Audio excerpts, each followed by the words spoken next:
Iyan na nga mga kaibigan 'no, pag-usapan po natin na meron pong naghain ng impeachment laban sa ating Pangulong Bongbong Marcos, 'yan. So tingnan po natin mga kaibigan, ano ba yung, articles of impeachment dito sa inihain na impeachment. Ito po, ah, receive na-receive po siya nung January 19. Ngayon lang mga kaibigan 'no, ngayon lang, so mainit-init pa ito.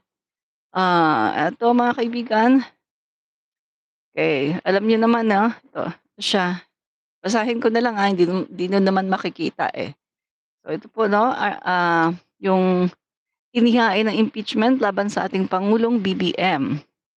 Nakalagay po dito, "Whereas incorporated herein is the verified impeachment complaint against Ferdinand Romualdez Marcos Jr., President of the Philippines, President of the Republic of the Philippines, entitled Attorney Andre R. De Jesus versus President Ferdinand R. Marcos Jr."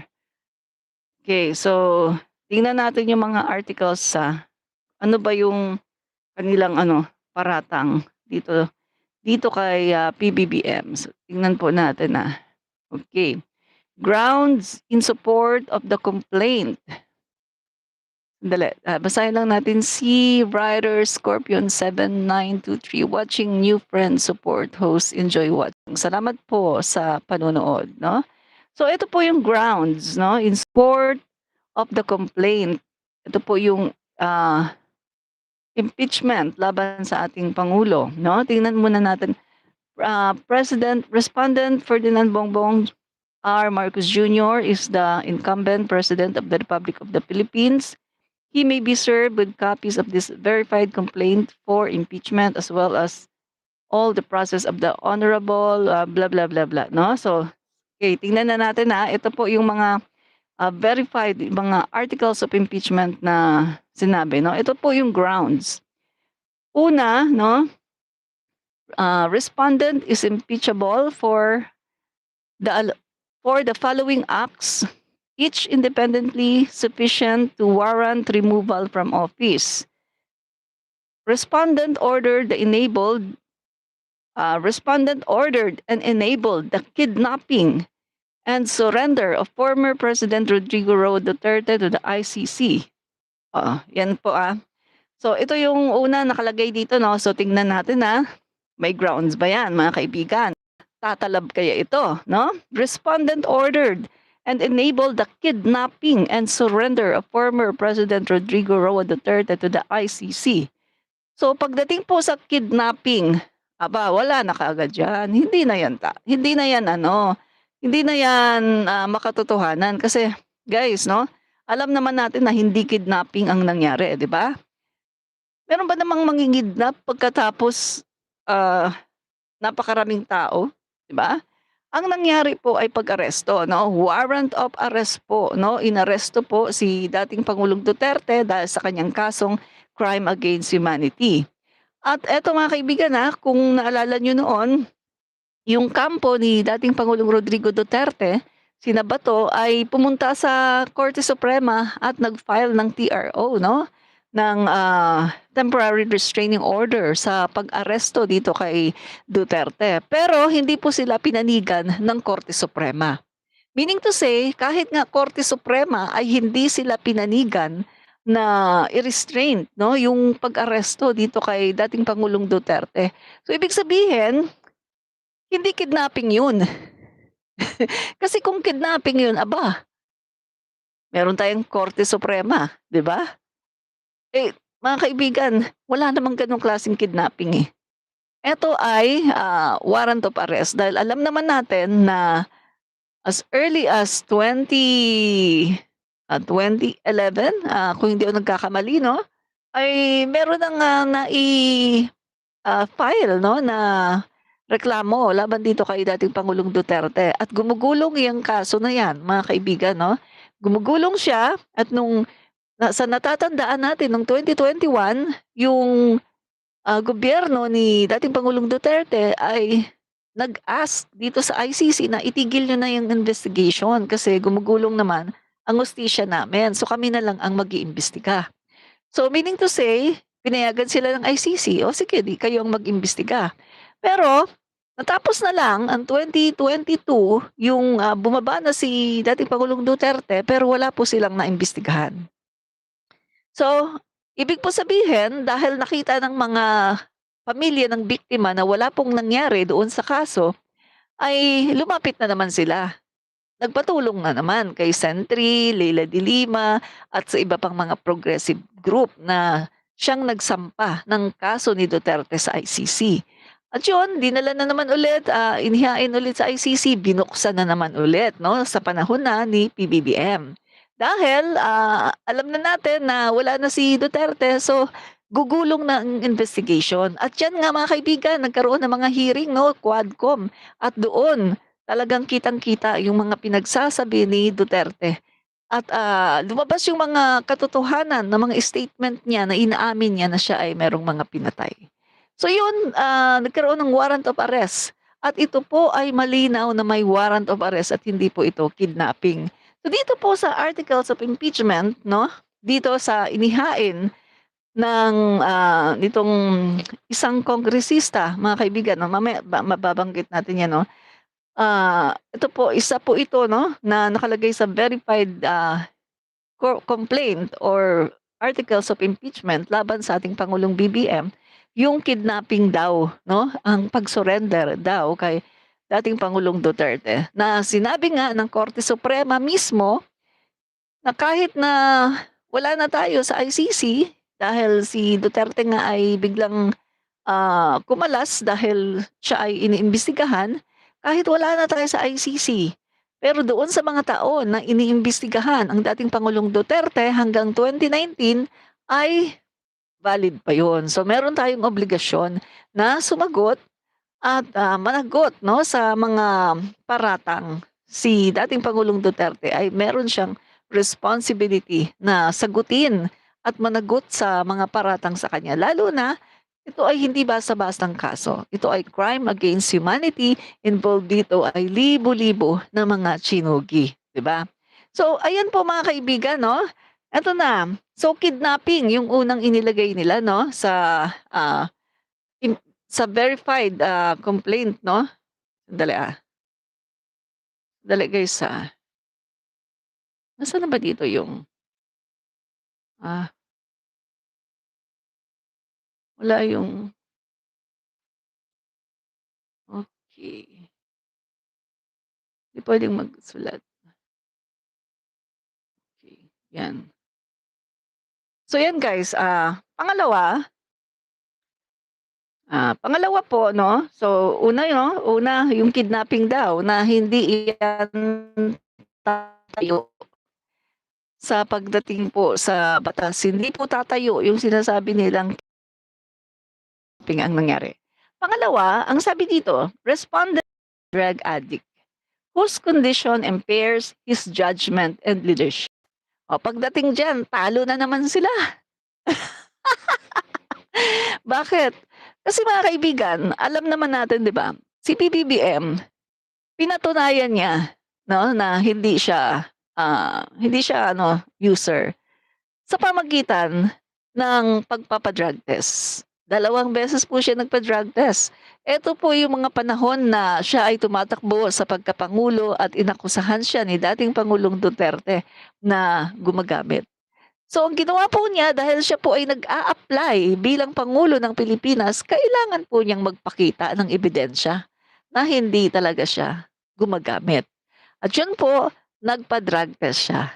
Meron siyang ebidensya na hindi siya user, na hindi siya addict, na sinasabi nitong mga nagbibintang sa kanya. So pinatunayan po yan ng St. Luke's, no, laboratory, no, mga kaibigan, kung saan doon po ay kinunan po ng drug test ang ating Pangulo, PBBM, at siya po ay negative. 2 beses po siya na nagpa-drug test. Kaya nga yung mga inihain na grabe, 'no, ang daming inihain sa kanya na disqualification cases, lahat 'yun nalusaw dahil wala ni isa na napatunayan na kanyang ginawa. Wala pong napatunayan na ni isa ni isa do'n wala po siyang ginawa doon sa mga ibinibintang sa kanya. Kasama na po yung, pagiging bangag daw. So, hindi po napatunayan. So, pagdating po dito sa kanilang akusasyon kay PBBM na bangag daw, mga kaibigan, hindi na naman ito tatayo. Dahil may patunay po si PBBM, na hindi po siya bangag. Nakapag-drug test po siya 2 beses, 'di ba? At isa pa, anong gagawin nilang ebidensya, kahit nga si dating Pangulong Duterte, sinabi niya na wala sa listahan si PBBM sa narco-list. 'Di ba alam naman natin nung una sabi ni Duterte, nasa listahan, pero later on, ano sabi niya? Wala, wala dun ang pangalan niya. Kapag nandun ang pangalan niya, sana sinabi ko. Wala daw talaga, 'no? So, nakita din natin dun sa iba pang mga video ni Duterte na sinabi niya na hindi naman daw niya sinabi na na adik si PBBM. Ang sinasabi lang daw niya, hindi daw ba umiinom ng mga antibiotic, yung mga gamot daw na ano, hindi daw ba umiinom. Yun daw yung ibig niyang sabihin. So, mga kaibigan, hindi tatayo itong mga inilagay nila sa articles of impeachment, yung unang-una kidnapping, pangalawa drug addict.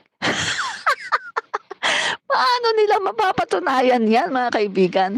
'Di ba pagdating po sa korte, or hindi hindi pala korte, pagdating po dito sa impeachment 'no, kahit po sa korte or dito sa impeachment, kung sino yung nag-aakusa, ikaw ang magpapatunay niyan. So patunayan niyo 'yan. Paano nila mapapatunayan na bangag nga si PBBM?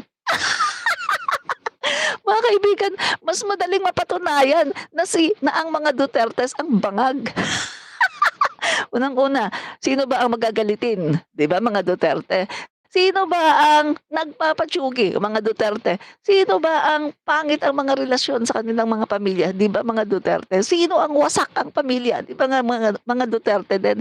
Sino yung pabago-bago ang isip na binibigay pa ang ating, West Philippine Sea at China, 'di ba, mga Duterte? Sino ngayon yung nanunumbag? Sino ngayon yung magpapatsugi? Sino ngayon yung gumagawa ng kung ano-anong mga press con pagkatapos nagme-meltdown, 'di ba mga Duterte?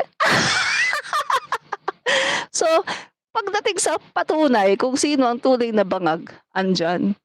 Ang katibayan, ang manifestation nasa mga Duterte, wala sa ating pangulo. Kaya mahihirapan sila dito na patunayan na bangag ang pangulo. Lalong-lalo na mga kababayan, nakita naman natin 'di ba, na ang isang bangag na presidente, dapat ano ka, ito, ang manifestation kapag bangag ang presidente. Wala kang desisyon na maganda para sa bayan mo, ipamimigay mo talaga, 'no? Katulad ng ginawa ni Duterte na maging province na lang tayo ng China, ipinamigay ang West Philippine Sea.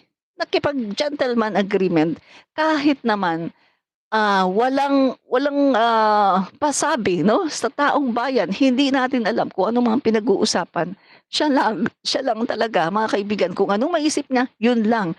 Tapos yung kanyang kalaban sa negosyo, isinama sa helicopter at pagkatapos inihulog. Yun ang mga bangag.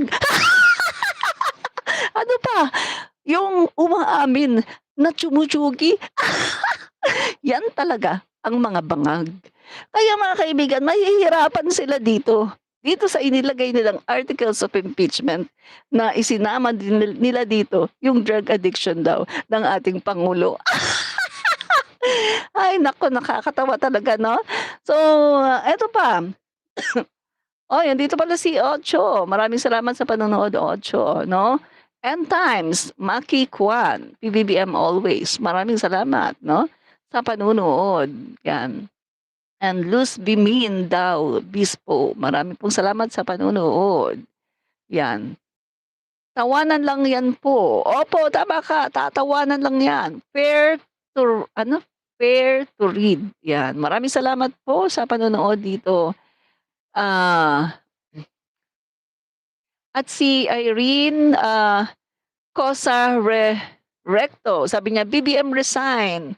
'Di ba mas maganda kung Sara resign. Kasi ang Sara resign, Yun talaga ang dapat dahil wala naman siyang ginagawa, eh, pahirap lang siya sa taong bayan, eh.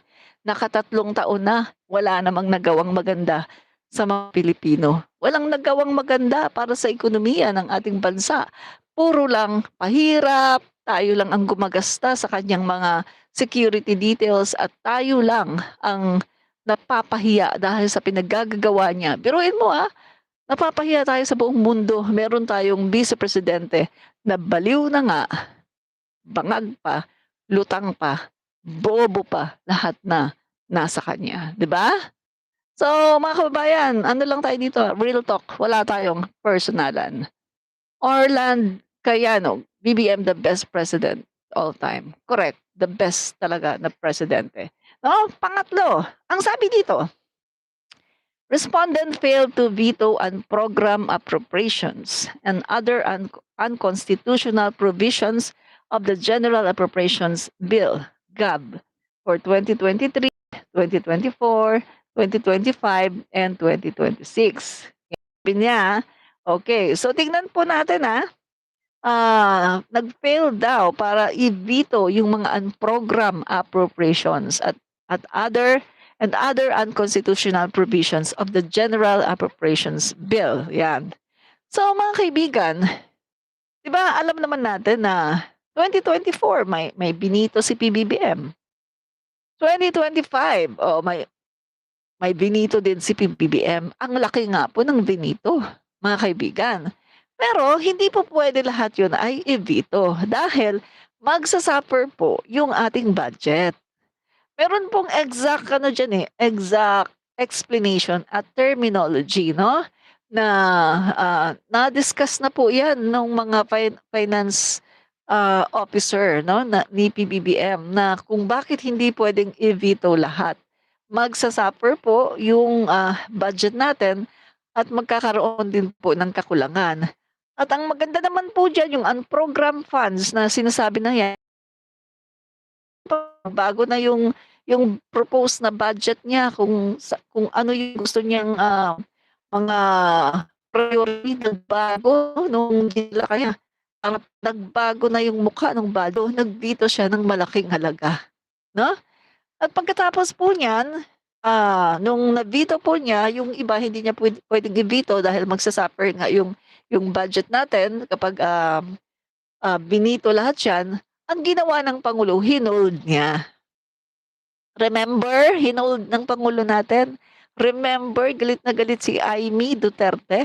At ang sabi ni Amy Duterte, galit na galit siya sa Malacanang, bakit daw hino-hold ang budget. Dapat daw i-release na daw ang budget dahil kailangan na daw for the implementation of programs. Yung sinasabi ni Amy na mga budget na yun, ayun yung sa insertions ni Chis Escudero. Na nakita ni PBBM, dapat hold muna natin 'to kasi magagamit lang ito sa hindi maganda or kukurakutin lang. Kaya hold po ng ating pangulo yung, mga budget 'no, na doon sa insertion. Sa 2025 yan, 2025 budget. Kaya napigilan yung pagwawaldas nung pera. At eto eto, mapapatunayan ito na yung 2025 budget napigilan talaga. Hindi siya nailagay 'no sa mga, ghost project dahil napigilan nga ng ating pangulo. Dahil remember July pa lang 'no, nagsalita na ang pangulo natin na mahiya naman kayo sa kanyang SONA. So meaning to say, palagay ko 'no, mga pagpasok pa lang siguro nito ng March, ay medyo nagtataka na ang pangulo at medyo nag-iimbestiga na siya. Sa tingin ko lang 'no, kasi hindi siya magsasalita ng gano'n nung July 'no, na mahiya naman kayo, hindi siya magsasalita ng gano'n sa, kaniyang SONA kung hindi siya nag-imbestiga. Sa tingin ko mga March pa lang 'no, 2025 nag-imbestiga na 'yan at inantay niya yung SONA 'no, para talagang makapagsalita siya ng mahiya naman kayo at ma-expose niya sa taong bayan kung ano ang tunay na nangyayari dito sa DPWH. Kaya eto 'no, napigilan yung yung bawaldas ng budget nung 2025, yan ba, hindi ba yan pagiging concern? Yan ba, hindi ba yan, senyales na ang pangulo natin ay ayaw niya ng kurakot? 'Di ba? Yan ay senyales 'no, na ang pangulo natin gusto niyang itama ang budget at gusto niyang itama yung paggasta ng budget na kailangan eto talaga ay mailagay sa tamang proyekto, 'di ba? So kung titingnan natin, hindi ito impeachable dahil itinama ng pangulo, hindi niya pinabayaan. Masasabi mo lang na impeachable 'yan kung pinabayaan all the way ng pangulo at hinayaan niya na magasta at malustay 'yan sa mga proyekto na mga goals. Doon mo masasabi na impeachable 'yan, na merong kapabayaan. Pero sa case ng ating pangulo, hindi po siya nagpabaya, for your information, 'di ba? So ito po ang pangatlo, sabi dito, pang-apat, responded benefited from kickbacks arising from budget insertions and ghost flood control projects. O eto, kailangan nila 'tong patunayan. Kailangan nilang patunayan na talagang nag-benefit ang ating pangulo sa kickbacks 'no, at, sa mga ghost and flood control projects. O patunayan nila 'to. Kasi yung burden of proof ay nasa kanila, na nasa kanila po yung burden of proof. Sila po ang kailangang magpatunay nito, pero mahihirapan po sila. Dahil unang-una sa lahat, paano mo nga naman mapapatunayan na kumi-kickback yung pangulo sa mga insertions at mga ghost flood control projects kung siya mismo nag-effort mag-imbestiga, pumunta sa iba-ibang lugar, tingnan personally kung completed yung project or ghost. 'Di ba ginawa ng pangulo natin 'yan? Kaya nga siya mismo ang nakaalam, nakadiskubre, mga kaibigan. Kung kayo ay nagfa-follow 'no, sa mga ginagawa ng ating pangulo, siya mismo pumupunta siya sa iba-ibang lugar na nakalagay doon sa mga data na binibigay sa kanya completed. So tinitingnan niya, pumupunta siya doon at nakita niya, 'di ba, na, o sabi dito completed, pero ito walang nagawa kahit na kaunti. So yung pangulo natin, nagkaroon siya ng, meron siyang, trabaho ng ating pangulo pero ginawa niya dahil nga para siya mismo ang makakita kung ano ba talaga ang katotohanan. Kasi medyo nagdududa na ang pangulo, na parang niloloko lang ako nitong mga taong ito na nagre-report sa akin na completed tapos hindi naman. Remember guys, ang pangulo natin, ang trabaho niyan ay mag-command 'no? Meron siyang mga secretary at yung mga secretary niya, siya yung inuutusan niya at sila yung nagre-report.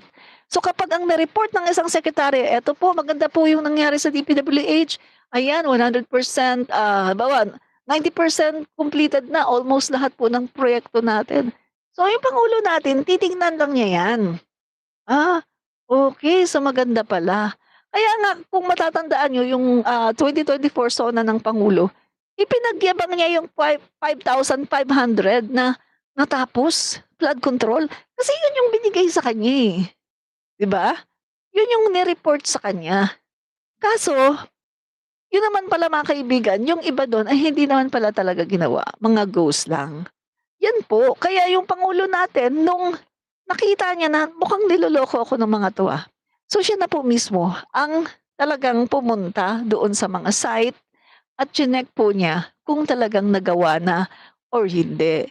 Kaya mula nung nakita po ng pangulo natin kung gaano yung naging sitwasyon, ayun na, nagpagawa siya ng transparent doon sa kanila ng mga flood control, ay yung mga tao na mismo ang makakapag-check kung meron at sila na mismo ang makakapag-report, 'di ba? Kaya yun mga kaibigan 'no, pagdating dito sa kumi-kickback daw, from budget insertions, kailangan itong patunayan nung mga nag-aakusa. Nasa kanila ang burden of proof. O 'di ba mas ma mas kapani-paniwala kung sasabihin natin na si dating Pangulong Duterte ay kumikikbak sa mga flood control anomalies. Mas kapani-paniwala yun kasi wala siyang ginawa. 6 na taon. Alam niya na may mga kontraktor na kumikikbak. Alam niya na maraming ghost flood control projects. Sinabi niya mismo yan pero wala siyang ginawa ng 6 na taon.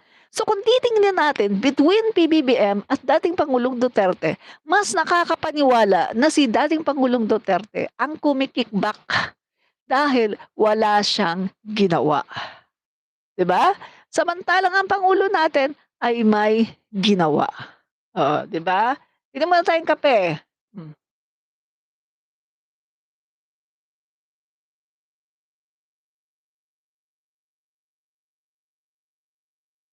okey. Eto pa, may bintang pa siya dito 'no, sa impeachment 'no, ni PBBM. Sabi, "Respondent created the ICI to shield corrupt allies." Oh. So, kailangan nilang patunayan ulit 'yan 'no, patunayan nila ulit 'yan. Paano mo masasabi na nag-create ang pangulo ng ICI para i-shield yung mga corrupt allies? Oh. Oh, 'di ba? Paano mo masasabi 'yan? Oh, kailangan patunayan nila 'yan, mga kaibigan. Kasi sila yung may burden of proof. Unang-una, kung ang pangulo natin ay gumawa ng ICI para i-shield ang mga corrupt allies, dapat ang inilagay diyan, mga pro-Marcos, mga pro-BBM. Eh, bakit yung mga inilagay, mga sa panahon ni Pinoy, oh, mga hindi naman mga maka-Marcos, sana ang nilagay loyalista. Sana ang nilagay maka-Marcos, 'di ba? Tapos, oh, inimbitahan pa si dating Speaker Martin Romualdez, eh, di sana hindi na inimbitahan. Eh, di sana naglagay na lang diyan sa ICI ng mga tao na talagang magliligtas, 'di ba, sa ano, sa mga opisyales ng ating pangulo. Pero kita niyo nga, 'di ba, 'no, mga opisyal ng pangulo natin iniimbitahan at, kita natin na merong fairness, 'di ba, mga kaibigan. So, eto kailangan nila itong patunayan, itong mga sinasabi nila dito sa articles of impeachment, 'no? Kasi mga kaibigan, itong mga nakalagay dito sa articles of impeachment, itong mga nitong naghain, 'no, ng, impeachment laban kay PBBM ay mukhang hindi lang mukha kundi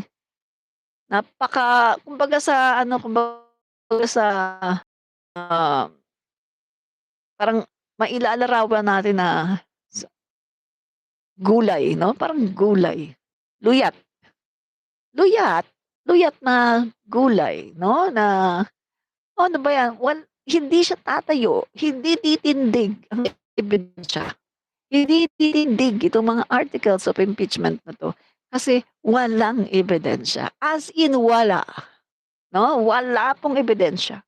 Oh. So ito po, the nature of complaint, this is a verified complaint for impeachment against President Ferdinand Bongbong R. Marcos Jr. for graft and corruption, culpable violation of the Constitution and betrayal of public trust. So kailangan nilang patunayan ito, no?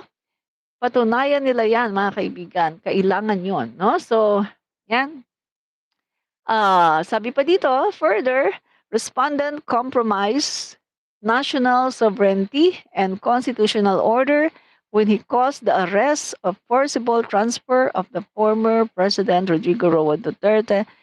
Hmm, yung pag-aresto kay Duterte, national sovereignty and constitutional order. Hello! Hello! Pero yung pagbibigay sa West Philippine Sea, okay lang? 'Di ba? Mga kaibigan, nakakatawa yung kanilang articles of impeachment, parang hindi nila pinag-isipan, 'no? Hindi ito tatayo, mga kaibigan. Talaga namang walang kakuwenta-kuwenta yung kanilang articles of impeachment. Kasi guys 'no, si Duterte nung hindi na po siya pangulo ng Pilipinas, siya po ay private citizen, na nahaharap sa crime against humanity. Libo-libo ang napaslang sa kanyang kapanahunan. At umamin siya, marami siyang mga pronouncement. Umamin siya na siya talaga ay tsumutsugi, nagpapatsugi, at nag-o-order sa mga pulis na palabanin. Palabanin 'yan para, iganon niyo na, para matapos na yung problema, 'di ba? So, eto mga kaibigan, ano yung mas, ano yung mas nako-compromise yung national sovereignty and constitutional order natin? Yung pag pag-aresto kay dating Pangulong Duterte o yung ginawa ni Duterte na pagbibigay sa China sa West Philippine Sea? Ibigay na lang daw ang West Philippine Sea. Alin yung mas ano diyan, yung nako-compromise yung ating, sovereignty? Iba yung pagbibigay sa West Philippine Sea, yun. Yun ang nako-compromise, yung sovereignty ng Pilipinas. Lalong-lalo na ngayon mga kababayan 'no, na may nakita mga kaibigan ng ating mga scientists na merong, nakitaan 'no ng oil mga kaibigan 'no, diyaan banda sa pinag-aagawan natin sa West Philippine Sea, yung Malampaya mga kaibigan 'no. May nakita sila diyan at ito po ay maaaring makapag-solve ng problema natin sa oil mga kababayan. So, ayan, kaya gustong-gusto ng China na kunin ang West Philippine Sea, na angkinin ang West Philippine Sea na napakabilis lang ibigay ni Duterte. Yun po, yan talaga nako-compromise ang ating national sovereignty and constitutional order. Pero yung pag-aresto kay Duterte, hindi yan. Kasi nahaharap naman talaga siya sa crime against humanity since 2011 pa, nung siya ay kinasuhan sa ICC ng mga tao na, um, relatives 'no, mga relatives ng mga biktima. Yan po mga kaibigan 'no. So, hindi po tatayo itong kanilang impeachment laban sa ating pangulo 'no. So, ito pa, compounding these grave offenses are persistent and credible allegations that the respondent is a long-time user of illegal drugs.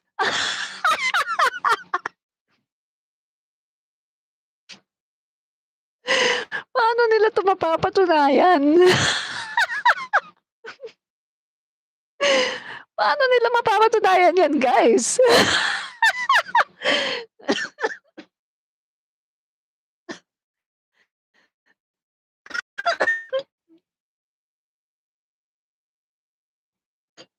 Nakakatawa 'di ba? Papatunayan. Sabi ni Norman Valencia, "Madam, isama niyo po yung pogo na pinapasok ni Duterte."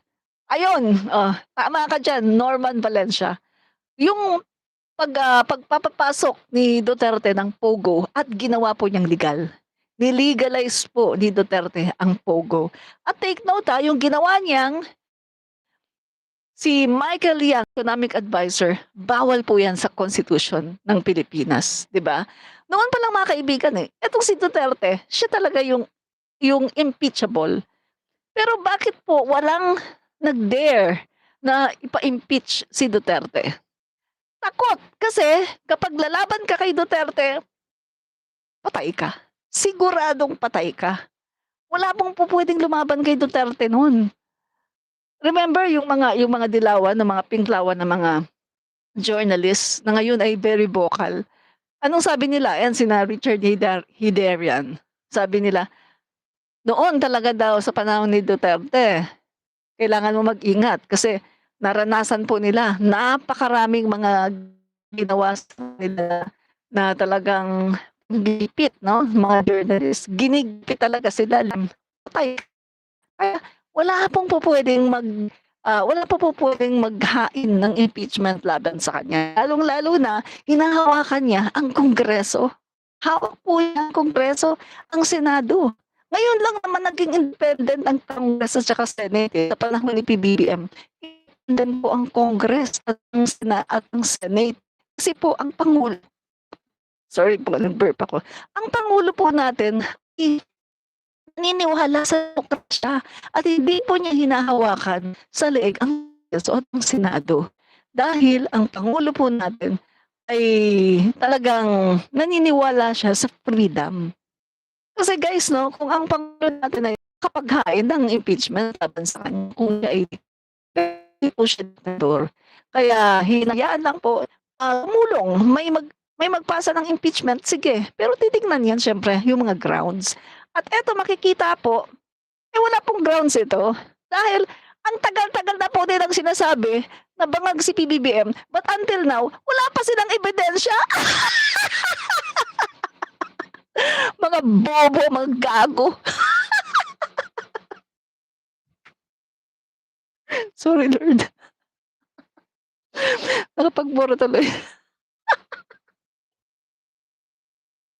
Ang tagal-tagal na sinasabi nilang bangag daw si PBBM, wala naman silang ebidensya.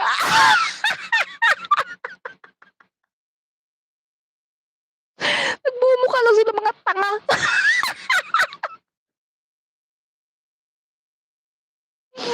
Mga tanga. Sorry Lord. Sorry. Okay, tuloy tayo, Nakakatawa kasi 'no, ang bubog ko, naku. Okay, tuloy natin. Sabi pa dito, ah, tuloy natin. Compounding these grave offenses, nabasa ko na pala 'yan 'no, yung unfit daw, kasi daw ano, kasi matagal na daw, long time user.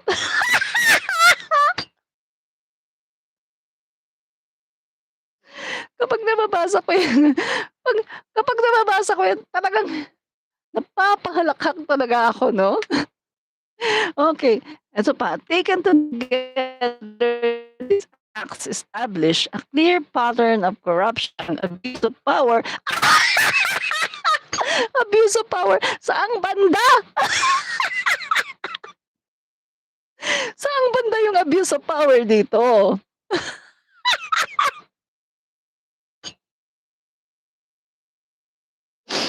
Mga kaibigan,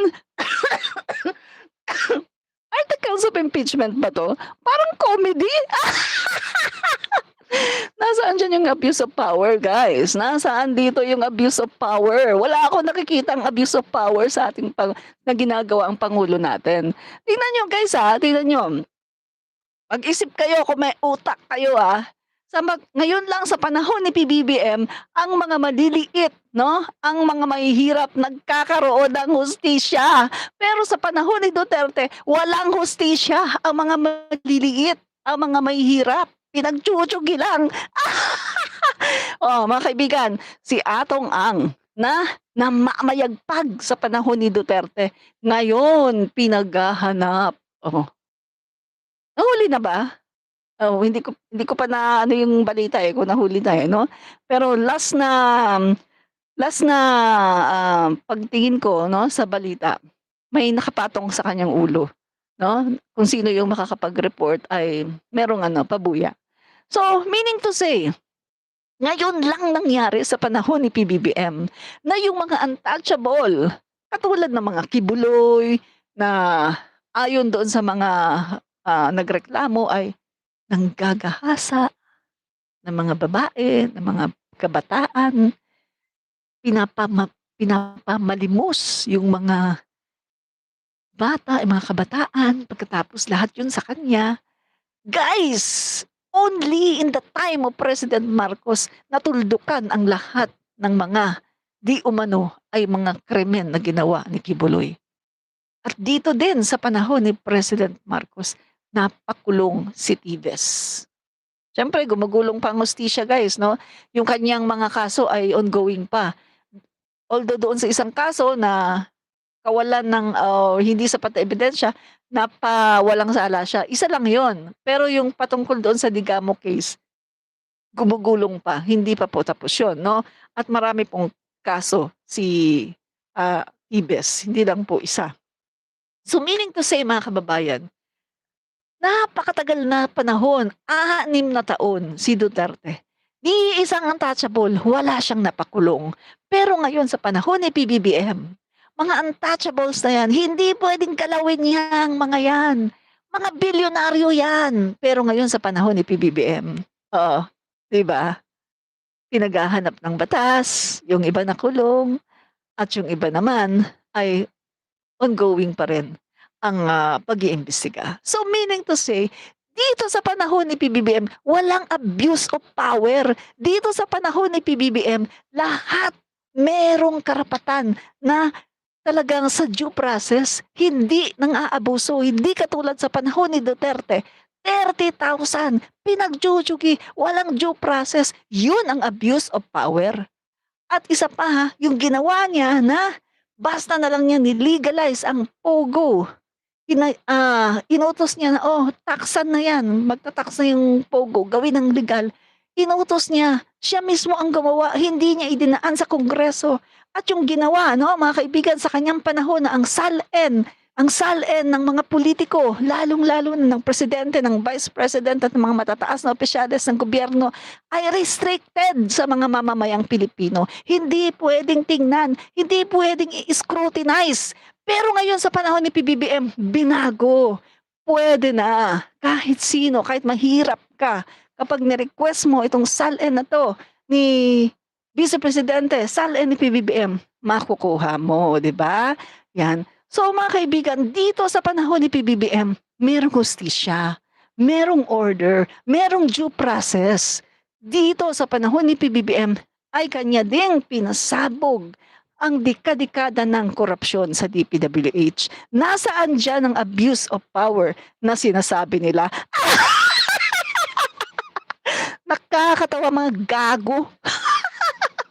Madam, may balita na ba kay Kati Binag na may USB daw na nandoon daw yung wala po hanggang ngayon. Isa pang sinungaling.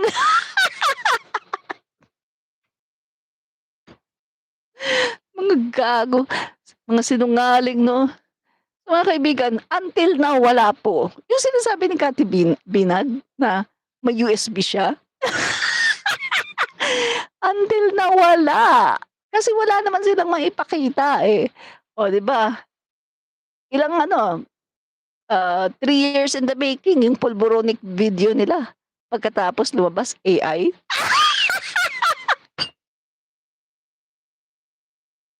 Nagpresenta sa Blue Ribbon Committee yung ano yun, yung kalbo,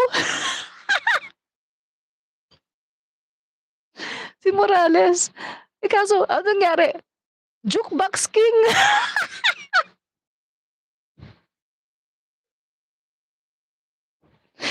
Kumakanta, eh, 'di ba, kakanta kung anong gusto mong kanta, basta maglagay ka lang ng ano, maglagay ka lang ng coin, kakanta siya.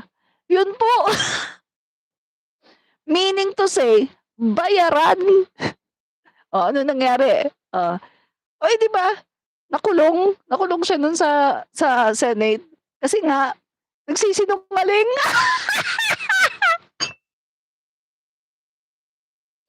Lahat ng kanilang mga paratang, wala.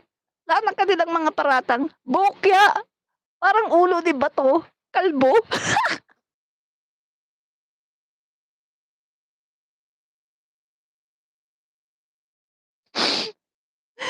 Ay naku, talaga naman 'no. So mga kababayan, aasahan na natin 'no, na itong verified complaint nila sa ating pangulo ay ibabasura.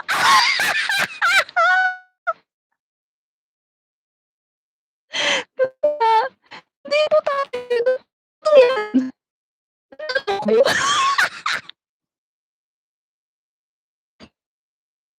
Kongreso ito.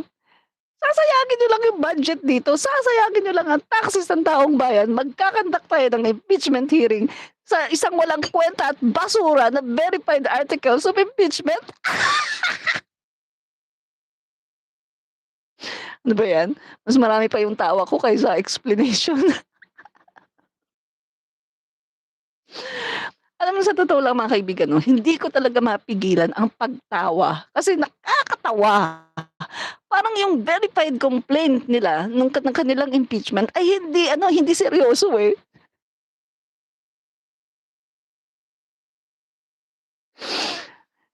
Si Sandali, sino bang nag-file nito? Bangag ka ba?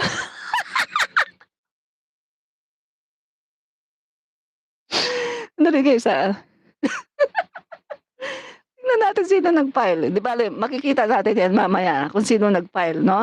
So ituloy na muna natin guys 'no. So sabi pa dito, ah, taken together these acts establish a clear pattern of corruption.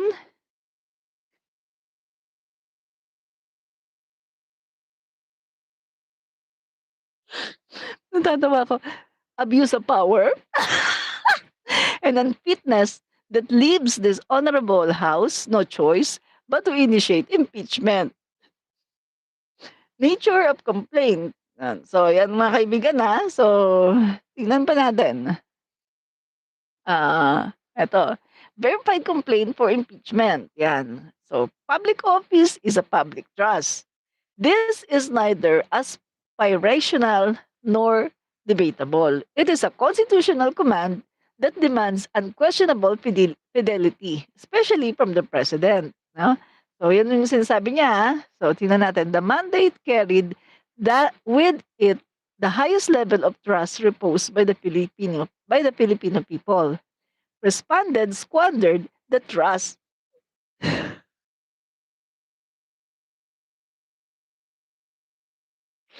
Mga kaibigan, so nakita niyo guys, walang kuwenta, 'no? Yung kanilang verified, articles of impeachment, hindi po ito tatayo, mga kaibigan, 'no? Wala pong ano, walang mga ebidensya 'to guys, 'no? Walang mga ebidensya, 'no? Bangag daw si PBBM. "Present ka ng ebidensya, patunayan niyo na bangag."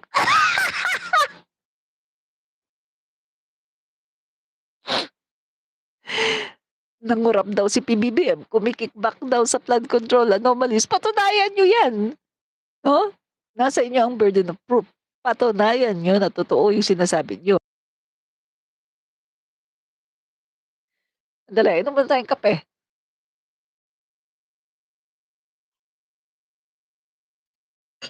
Grabe nakakatawa kayo, 'Yan. So, 'yan po mga kaibigan.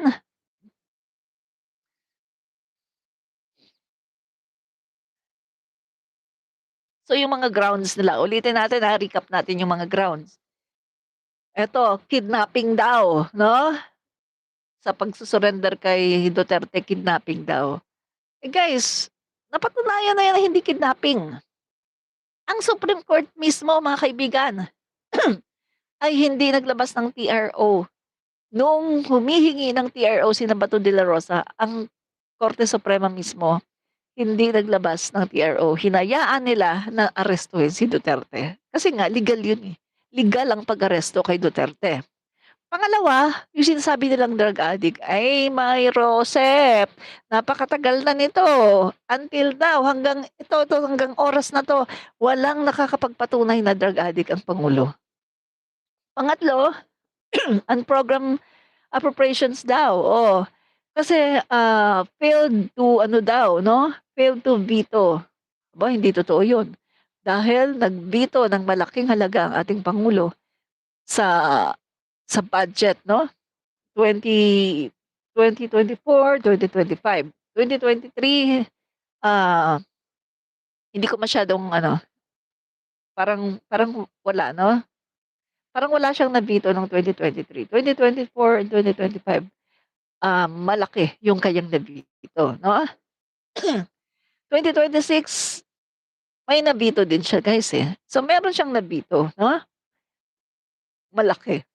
And then ito pa, respondent benefited from kickbacks arising from budget insertions and ghost flood control projects. Patunayan niyo 'no? Mahihirapan silang patunayan 'yan guys, 'no? Ano pa, respondent created the ICI to shield corrupt allies. Patunayan niyo. So mga kaibigan, 'yan yung nilagay nilang grounds in support of the complaint. 'Di ba mahihina? Mahihina guys. Kasi do'n pa lang sa una, pag-kidnap, hindi naman kinidnap si Duterte. Pangalawa, drug addict. Mula noon hanggang ngayon 'yan yung ini-issue niyo pero wala ring napatunayan, 'di ba? Pangatlo, failed to veto and program funds. Nag-veto ang pangulo natin ng malaki. So, failed na naman 'yan. Respondent benefited from kickbacks until now, hindi naman napapatunayan. Walang patunay. Number 5, respondent created the ICI to shield corrupt allies. Mas lalong hindi yan napatunayan. So meaning to say, ang impeachment na 'to, hindi ito magsu-survive. Ang kapupuntahan nito, basura. Basura. Mababasura 'to. Nakakatawa, 'di ba? Pero, yan na natin. Alam niyo kung ano yung maraming patunay na talagang may ginawa? Sara Duterte. May Mary Grace Piato siya. Meron siyang mga Kokoy Villamin at iba-iba pa na mga pangalan na hindi naman tao, ghost. Merong itinanggi ang AFP. Yung sinabi ng mga opisyal, no, ni Sara Duterte na ginastos daw nila yung part ng confidential funds sa pagpapakain ng 2 to 3,000 na mga kabataan. At anong sabi nung AFP? Hindi, wala daw silang natanggap kahit 5, no? Wala silang natanggap sa opisina ni Sara Duterte. So yun, pagsisinungaling. Ano pa? Bribery na umamin itong mga opisyales ni Sara Duterte na binibigyan sila ng envelope, white envelope for 9 months sa fixed na halaga. So yan, yan talaga very clear na mga ebidensya. Ano pa? Yung very clear na evidence na ginastos niya ang 125 million in 7 days only. Very clear din yan, guys. Ano pa? Yung pagtitreat niya sa Pangulo, sa Speaker at kay F. Elisa na ichuchugi. Kumausap siya ng assassin. Very clear yan, guys. Hindi yan maitatanggi. Nangyari yan, no? Online. So, kung titingnan natin, si Sara Duterte, very clear ang mga ebidensya laban sa kanya. Kaya nga ang ginawa niya, pina-archive niya ang kanyang impeachment dahil alam niya na guilty siya, na talagang nagnakaw siya at talagang totoo na siya ay nagkasala sa mamamayang Pilipino. Kaya pina-archive niya ang kanyang impeachment. Yun ang talaga na ka-impeach. Pero itong mga sinasabi nila sa Pangulo natin, walang basihan, baseless accusations lang at hindi ito tatayo pagdating sa impeachment court. Hindi nga yan mapupuntang korte. Basura! Mapupunta yan sa basura dahil para yan sa basura. Walang kwenta yung mga pinaglalagay nila dyan sa kanilang mga grounds for impeachment. Make sense, mga kaibigan? So kung titingnan natin, ituloy natin ang impeachment laban kay Sara Duterte dahil si Sara Duterte ang dapat na ma-impeach dahil wala siyang kwenta. Walang kwentang vice-presidente. Walang alam kundi manira sa ating bayan, sa Pangulo, i-divide ang mamamayang Pilipino. Walang kwentang vice-presidente. Gastos lang ng gastos ng pera. Wala namang nagawa sa bayan natin. Walang kwentang vice-presidente. Basura! Oo. Tama na siguro na high blood na ako. Maraming salamat, mga kaibigan. Naka-1 oras na po tayo. Babalik po tayo mamaya, mga kaibigan, dito po sa ating YouTube channel, Admin Rich, mga kaibigan, no? Bye-bye!